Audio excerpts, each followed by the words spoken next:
sampai menyentuh dinding upula atau setengahnya. Kalau sudah menyentuh dinding upula, putar 180 derajat kemudian dorong. Ya. Jadi seperti ini ya. Untuk melakukan pemasangan obat ya. Kenapa nggak mau masuk? Kayak gini ya. Ya nggak usah diputar kalau ngepas ya. Untuk NPA ini kayaknya bisa. Jadi ininya pakai jeli dulu ke telinga. Hidungnya sudah dibersihin dulu ya. Pada saat pasiennya tarik napas, kita biasanya ini pasiennya penurunan kesadaran. Kayaknya ini terlalu kecil, susah. Langsung masuk ke bagian dalam ya. Nah, kita pakai suction ya. Kalau sumbatannya karena larinya menyempit dengan ada suara crowing seperti orang serak, berarti kita pasang ETT. Nah, pada saat pasang ETT, pasien itu saturasinya harus 100% dulu. Biasanya kalau ada sumbatan pada bagian laring, saturasinya di bawah 90. Jadi kita bagging dulu ya. Nah, untuk cara bagging, masih ingat? Ini yang datar adalah ke bagian dagunya, yang lancip ke bagian hidungnya ya. Bentuk apa? Si eye flap ya. Jadi kita tiup dulu 1 kali.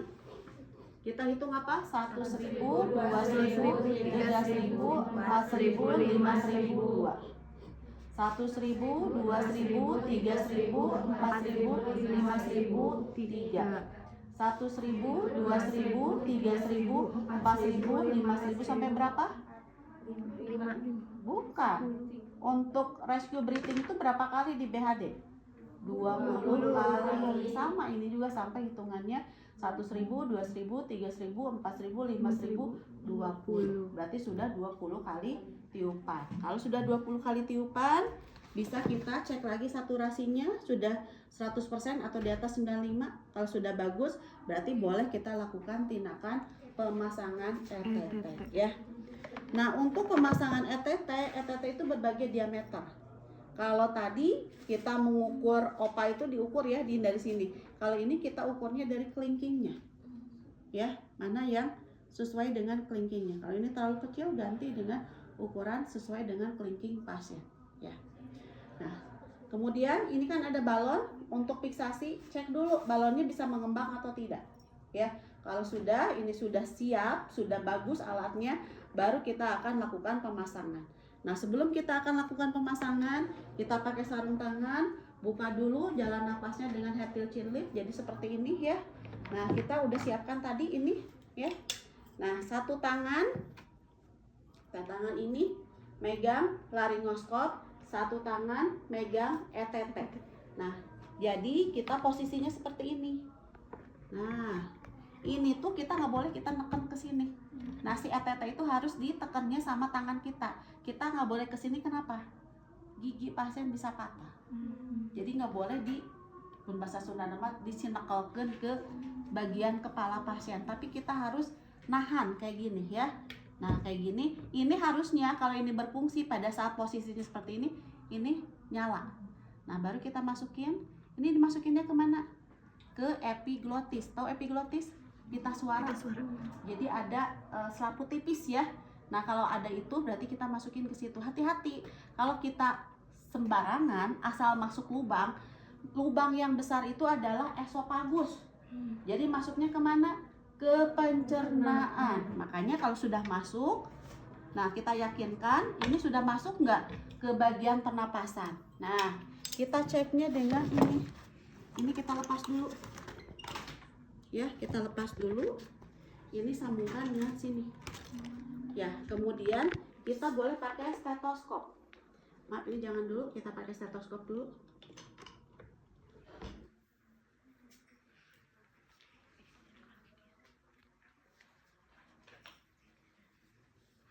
Ya, kita dengarkan pada saat kita tiup. Ini ada nggak di bagian pencernaan? Kalau kita pada saat ini di sininya terdengar di kita ini udaranya ke sini, berarti ini masuknya adalah ke esofagus. Coba di sini yang mengembang ini berarti masuknya adalah ke esofagus. Kalau masuk ke esofagus, ulangi lagi ya. Ininya kita coba tarik lagi ya. Boleh ininya kita pasang ini lagi. Kita tarik lagi, ya. Kita masukin sampai ke bagian epiglotis, bukan ke bagian esofagus. Berarti yang pemasangan tadi gagal, ya. Nah, nanti kita coba lagi. Simpan sini. Kita dengerin lagi.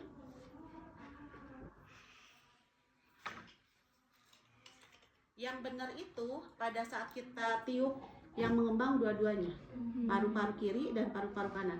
Pada saat didengarkan sama suaranya, baik itu kiri ataupun kanan. Berarti posisinya udah benar.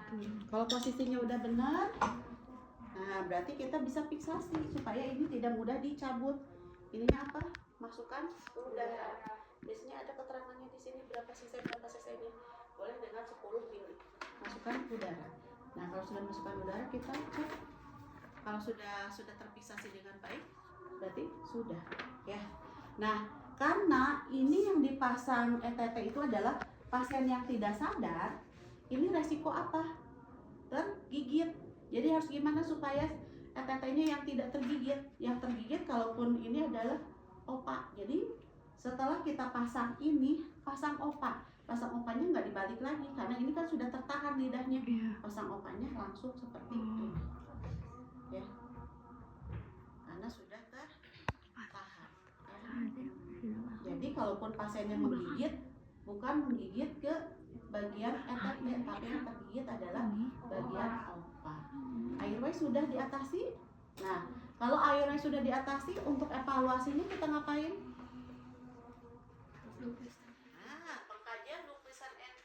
Evaluasi juga look, listen, and feel kayak tadi, ya. Jadi kita dengarkan, masih ada suara napas tambahan atau tidak, ada hembusan udara, lihat pengembangan dadanya. Kalau sudah airway, sip, kita maju kemana? Ke bagian breathing. Nah, untuk bagian breathing, kita mengkajinya apa? Tadi untuk melihat breathing optimal dari apa? Lihat respirasinya. Bernafasnya normal itu 12 sampai 20, maksimal 22 atau 23, ya.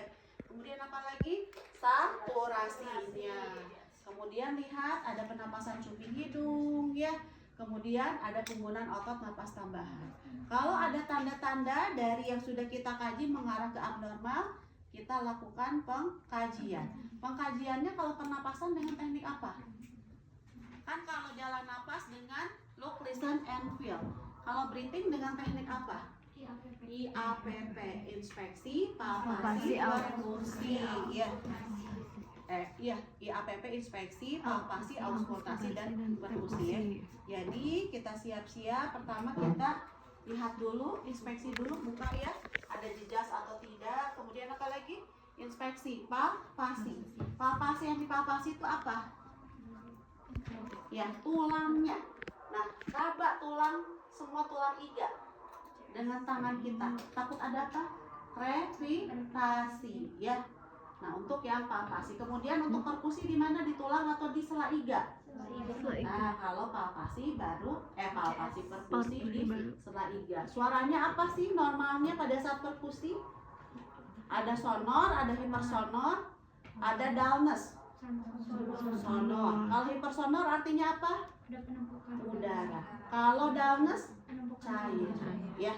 Nah, kalau misalnya sudah inspeksi, sudah palpasi, perkusi, terakhir adalah auskultasi. Lihat, ya, tiap lobusnya dari mulai kiri, kanan, atas, bawah. Suaranya bagaimana? Baru kita bisa menentukan kegawat daruratan pada torak itu ada apa aja? Ada tension pneumotorak, kemudian ada apa lagi?